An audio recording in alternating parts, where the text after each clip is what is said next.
Second wave ने हमारे सामने एक नई चुनौती प्रस्तुत की। ऑक्सीजन की अचानक डिमांड बढ़ गई।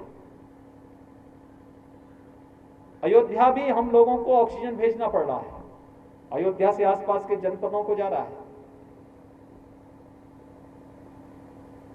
ये स्थिति जो चुनौती हमारे सामने थी, इसके लिए हम आभारी हैं भारत सरकार के, आदरणीय प्रधानमंत्री जी के, जिन्होंने स्पेशल ट्रेन इसके लिए उपलब्ध कराई, ऑक्सीजन एक्सप्रेस चलवाई, एयरफोर्स के बड़े बड़े जहाजों के माध्यम से टैंकर भेजे गए। कल हम लोगों ने 1000 मीट्रिक टन से अधिक की ऑक्सीजन की आपूर्ति प्रदेश के अंदर करवाई है।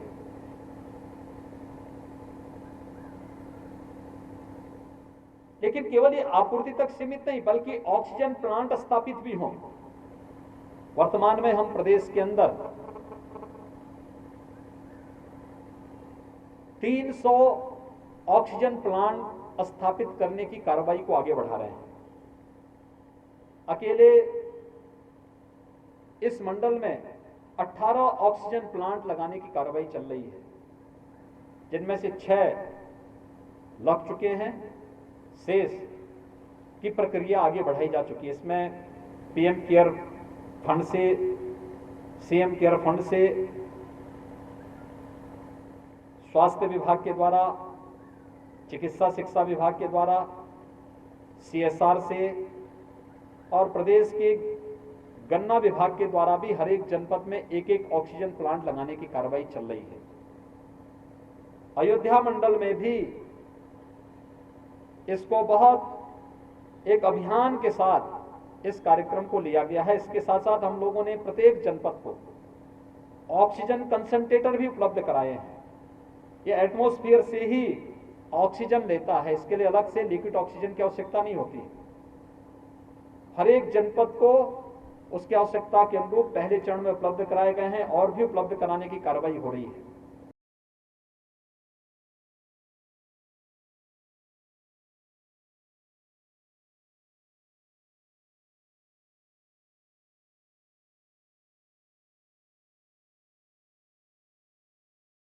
इन चिट्ठियों से साफ है कि देश में किस राज्य को कितनी वैक्सीन मिलेगी, ये केंद्र सरकार तय कर रही है। कंपनियां तय नहीं कर रही, केंद्र सरकार तय कर रही है कि कितनी वैक्सीन विदेशों में बेची जाएगी और कितनी वैक्सीन अपने देश के राज्यों में मिलेगी। ये चिट्ठी इस बात का सबूत है कि केंद्र सरकार राज्यों के द्वारा मांगी जा रही वैक्सीन को काट के विदेशों को वैक्सीन बेच रही है।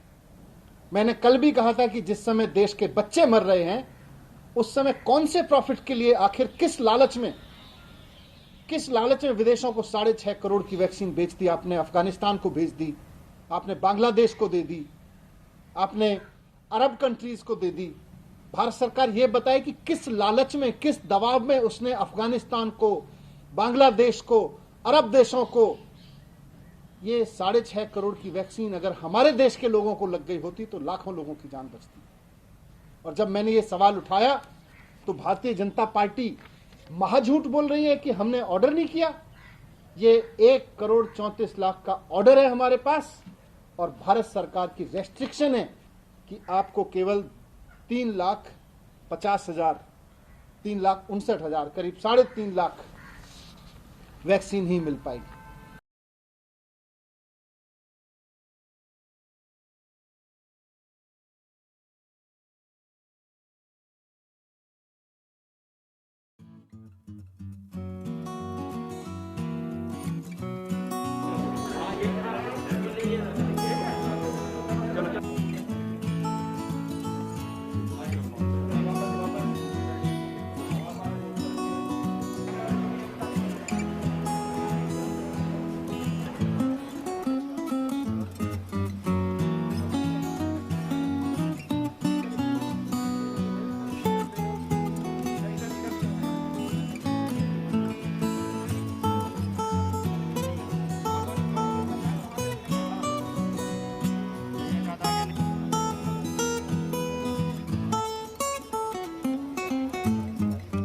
हमें तैयारियां करनी चाहिए, तीसरी लहर की बिल्कुल तैयारी करनी चाहिए।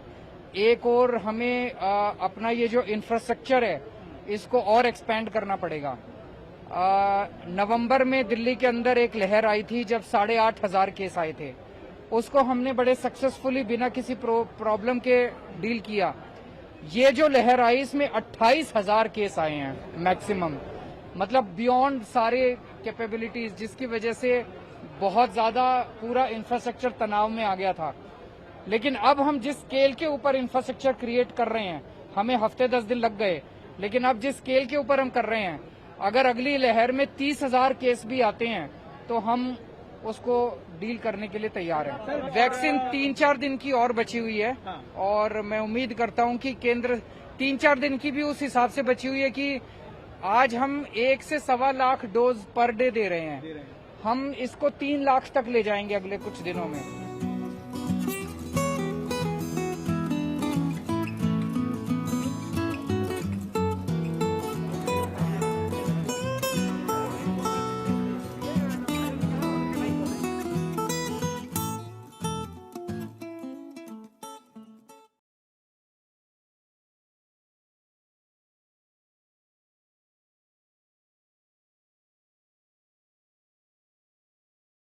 Reviewing the COVID infection situation, lockdown and availability of resources, Rajasthan Chief Minister Ashok Gehlot said that strict adherence to statewide lockdown should be ensured.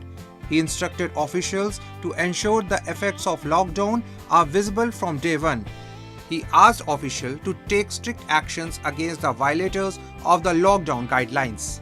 He stressed that along with all the efforts for tests, treatment, vaccination and expansion of resources, the government will strictly follow lockdown to prevent the spread of infection.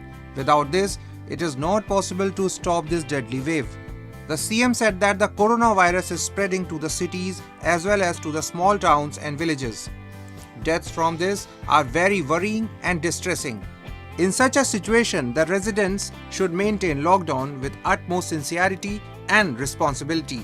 He instructed that to make people aware, police forces should conduct a flag march at police station and police post level. During the meeting, the Chief Minister also asked the official of Medical and Health Department to conduct tests to provide free referral transport facility to patients coming from cities as well as from rural areas. He also directed the officials to rationalize the rate of the oxygen, beds and ventilators.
Subscribe now and press the bell icon.